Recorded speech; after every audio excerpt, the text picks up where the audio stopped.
So what is it you're actually looking for? I just want them to be similar to me. Funny, outgoing, spontaneous. Outrageous. Yeah, and obviously unreal. Ideally, I'd love a 10-10. The full pack. I feel like if my perfect type walks down the aisle, I'm going to be absolutely over the moon. Hi everyone, I'm back from holiday. Not a happy bunny.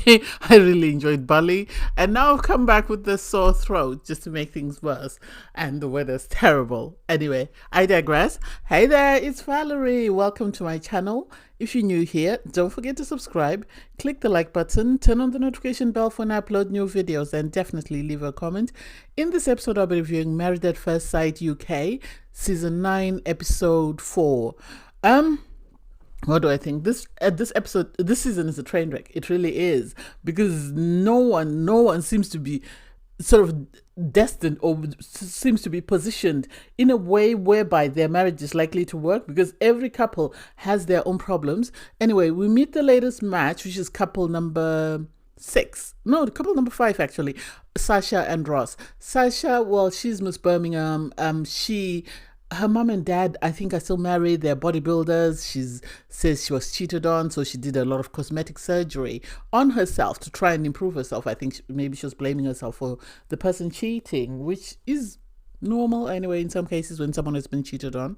She says she's very sort of old-fashioned. She's decided to abstain from sex until marriage, and she's hoping that her partner, whoever he may be, will sort of be able to respect that, as she's got values that she wants. She wants someone who will look after her the same way her dad does. And it's like, that's too much of a responsibility to put on one person. You need to be able to look after yourself. You need to be able to love yourself before you can expect somebody else to do the same for you. But that's just my opinion. She's been matched with Ross. Ross seems like a great guy. He's got sisters, so obviously he'll know how to deal with women. He's got a mum and he's got a daughter. He, however, is deaf. He was born with hearing problems, and he wears hearing aids, bilateral. And so he himself is looking for his ideal partner. Do I think they will work? I think out of all the couples, they are the only couple that I think have the best chance, as long as Sasha's not focused on the hearing aids, and as long as Sasha doesn't become too superficial, because he works out. She says her mom and dad work out a lot, and she wants someone who's able to work out even though she doesn't work out. And it's like, so what, you want him to go to the gym while you do what? Make that make sense? As a match, I think they stand a better chance than some of the matches from before.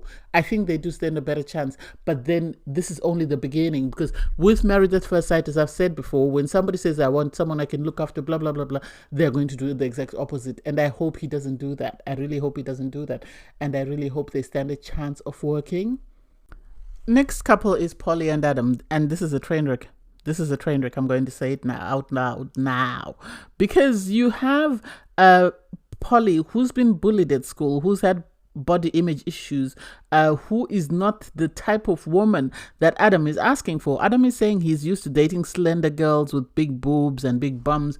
And so the person that he's describing is not the person that is being matched with. So to me, it doesn't make sense why the experts felt the need to match these two people up, because at the end of the day, he's not going to be physically attracted to her. He's already said he's very superficial in what he looks for in a partner. So why would they match him up with someone like that? And it seems this year their goal is to, match anyone with ADHD. And for someone with ADHD to be matched with someone who doesn't come across as caring or empathetic or compassionate doesn't make sense to me.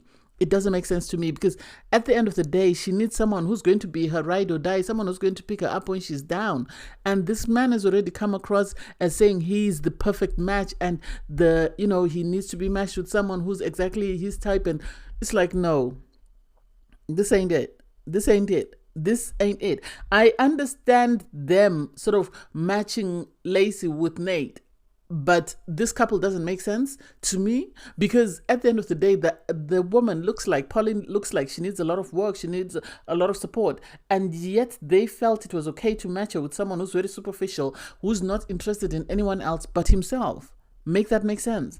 Make that make sense? Because to me, it doesn't. And I don't get why they felt the need to do this. I really don't. And it's sad. It's sad that it's going to be another train wreck couple. It's sad that it's going to be another train wreck couple. And I don't get why the experts are not realizing that what they're doing is actually creating problems for people to go and deal with once they leave the show. Because at the end of the day, those people are going to be emotionally damaged, that they'll need a lot of psychological input in order to sort of return back to their normal selves. And so I don't get why they felt the need to match this couple. To me, this couple should not have been a couple at all. It should not have been a couple, because this man is not there for the right reasons. This man is just there, in my opinion, he's there for the followers. That's the impression that I get. In my opinion, he's there for the followers, and it doesn't seem like he's there to sort of look for a life partner. I know the experts were saying if he can overlook, his type, he might actually find, no, he doesn't look like the type who's going to overlook anything. He looks like the type who's going to make that poor girl miserable. And it's really sad that it's at the expense of her mental health. So we get to see the couples getting ready for their wedding.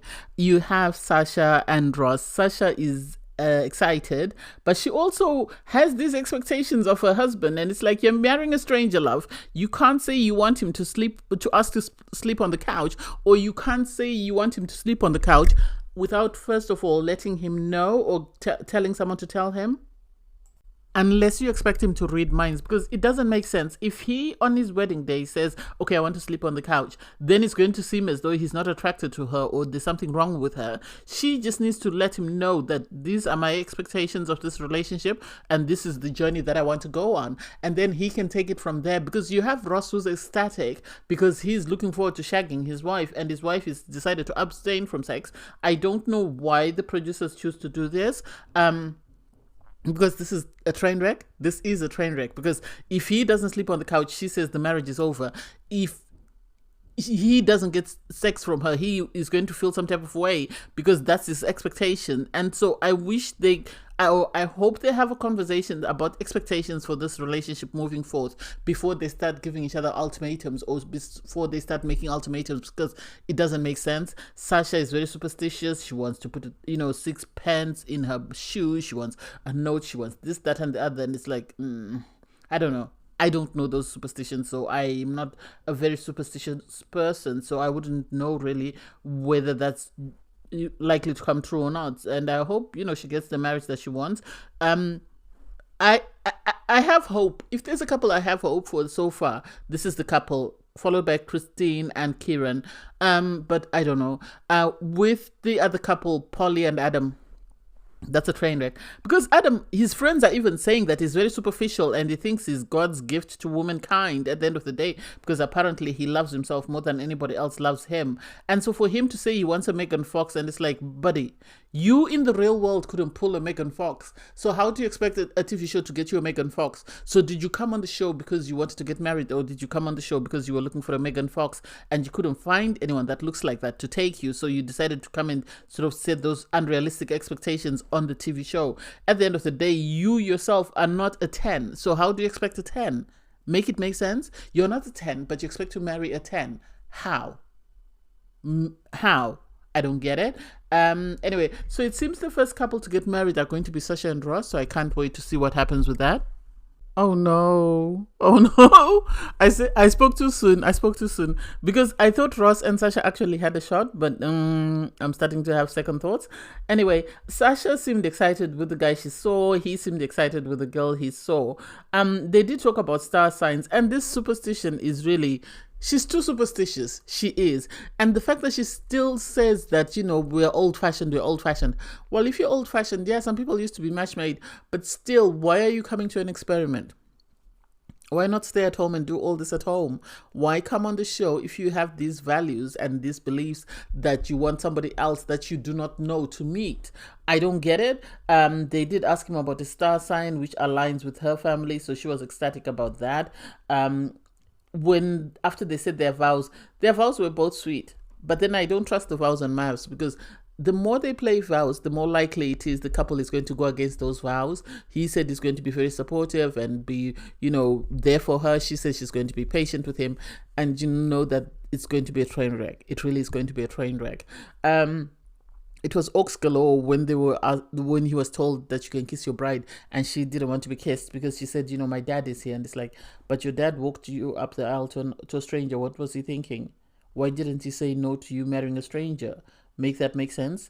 I don't get that couple now. I'm very, very, very sad because it seems you have Ross who's excited and can't wait for tonight, and then you have the bride who's saying, I'm worried, that I have to share a room with him, I don't know what I'm going to do. And it's like, maybe you shouldn't have come to the experiment because you knew you were going to share a bedroom with someone, with a total stranger. And so maybe if you were someone who didn't want to make out with anyone, had these values, you should have stayed your ass at home. But anyway, I digress. It's the audacity for me. It's the audacity for someone who looks like that to open his top and his bottom lip and say that, she's not my type. She's not my type. He's not the tallest of people. He's not the fittest of people. He's not the most good looking of people. So the audacity to want to marry a 10 when he looks like that. Please sit down. I'm not here for it. And I'm so furious that they keep showing this because this is going to hurt this poor young lady's feelings when she eventually finds out all the nasty things he was saying behind her back. I wish the experts could have been more sensitive to her plight in the sense that she's someone who's been bullied, she's someone who's had issues with body image, and for them to think it was a good idea to match it to someone who's very vain and self-centered like Adam doesn't make sense. So you have Polly walk down the aisle with her friend. She's excited, she really likes Adam, she compliments him. He doesn't say anything. He keeps talking about his sweaty hands, his vows. You can tell he had written them for Megan Fox, and because he didn't get Megan Fox, he was just going through the motions, I think, because he's still expected to read the vows even if he doesn't like the person at the other end of the aisle. Her vows were sweet, and I like that her friend noted that he didn't once compliment her looks even though she complimented him. The least he could have said is, you look beautiful. She might not be his type of beautiful, but he should have at least said that just to sort of ease the tension because it was becoming very tense and very uncomfortable. So the fact that he couldn't even summon up the energy to say that or to do that was shocking for me. It's really sad and very disheartening. So you have them say their vows. She is ecstatic. In her confessional, she talks about, oh, he's very good looking, he's a type, he's made a good impression. And it's like, if only you knew the things he was saying behind your back. If only you knew the things he was saying behind your back. And I hope her friend doesn't sort of break her heart on her wedding day. I don't know how he can ever recover from this. I really don't. This is another couple that should write leave on wedding day. This is another couple that should write leave. Even when he kissed her, you could tell he didn't want to kiss her, and it's like, please sit down. You're not a prize. You really are not a prize. You have been matched to an amazing girl. You've said yourself that normally when you meet someone with a great personality, she's not that good looking. So you've met someone with a great personality. Take what you've been given and run with it. Take what you've been given and run with it, and leave the rest of us to sort of mind our own business in peace. I'm so furious. I'm so upset. Oh my God, both receptions were ox galore. They were ox galore. Because you have, with Sasha, she's worried. Is Ross going to want to sleep with me? Is he going to want to share the bed? What do I do? Instead of just sitting down with him and discussing her expectations of him in this marriage, in the sense that I like that at the end they did it. They didn't need to drag it out the whole sort of reception, going have this back and forth of, oh, will he want to share the bed? I'm nervous if he wants to share the bed. I don't want to share the bed with him. I like that she told his friend that, she was celibate, but I think it's a conversation she should have had with her husband first and not his friend. Yes, towards the end, they did have a sit down. They had this conversation. He understood where she was coming from because she told him that this is not the first time I've been celibate. Every time it seems she's in a relationship, when the relationship breaks down, she goes back to celibacy and she sort of starts from there. So if that works for her, hey, he seems on board with it because he said he wanted her to be comfortable, so he was going to be patient and he was willing to wait. They seemed to get over that very smoothly, and I hope this is not going to be the bone of contention throughout their marriage until they write leave or until decision day. The problem is with MAFS, if a couple have an issue that they discuss, be it in the casting process or on wedding day, they will drag it. And I hope this celibacy thing does not become a bone of contention, especially with this couple. I hope we can only discuss it. They've discussed it. They've moved on. Let's keep it moving. Let's not ask them, have you had sex? Have you had sex? How long are you going to be celibate? How do you feel about her not wanting sex? Let us move on from them. I think that should be enough. They've discussed it. They're both happy. Let's keep it moving. And then with Polly and Adam, Adam is a jackass. I'm going to say that. Adam is a jackass because the fact that he can't sort of lie and sort of compliment his bride on their wedding day doesn't make sense to me. The fact that even when he sat down with Polly's friend and Polly's friend was asking him, how do you feel about your new bride? He couldn't bring it upon himself to say, oh, I really like her. She looks beautiful. Yes, she might not be my type, but this, that, and the other. I don't get why he couldn't say that. I don't get why he couldn't say that. The audacity to tell the friend that, oh, she's not my type. So what did you want her to do? She's not your type. You say you like, brunette girls who are unreal. And it's like, buddy, look at a mirror. You work in a barbershop. Look at yourself in the mirror and tell me if you look unreal. If you know you don't look unreal, please keep quiet and keep it moving. And go and look for people that are willing to accept you. Yeah, he did sit down with his friends and sort of have this conversation whereby his friend was asking him, how do you feel? Oh, I didn't get this urge to say I want to rip off her clothes. You are not looking for a one-night stand. You're looking for a wife. You're looking for a wife. And in a wife, there's certain things you're going to have to compromise on. I like the fact that his friend said, your personalities get along very well. And for him to have a comeback of saying, Adam, my type hasn't worked. Well, you should have said that to the friend when you spoke about it. You shouldn't have left it as she's not my type unless it was edited out. I really don't like this man, and I think he's going to be one of those people I'm going to dislike throughout the season if they do stay married and decide to continue on this experiment. I think the only reason why the two of them will stay in the experiment is so that they can get followers and endorsement deals. Otherwise, there's nothing about the two of them that makes me truly believe that they're going to be a successful couple. He'll have to do a lot of work, a lot of groveling, and to win his wife's trust back. It was heartbreaking that she cried. I really hate that Polly had to cry because of the things that he said, but I don't know. I hope the experts are able to drum some common sense into Adam's head. If he doesn't find her attractive, let her go. Let her go home and, lick her wounds and heal and move on. But anyway, I digress. Thanks, guys, for watching. Please don't forget to like, share, comment, and subscribe. And click the link in my video to watch my review from episode 3. Bye, guys.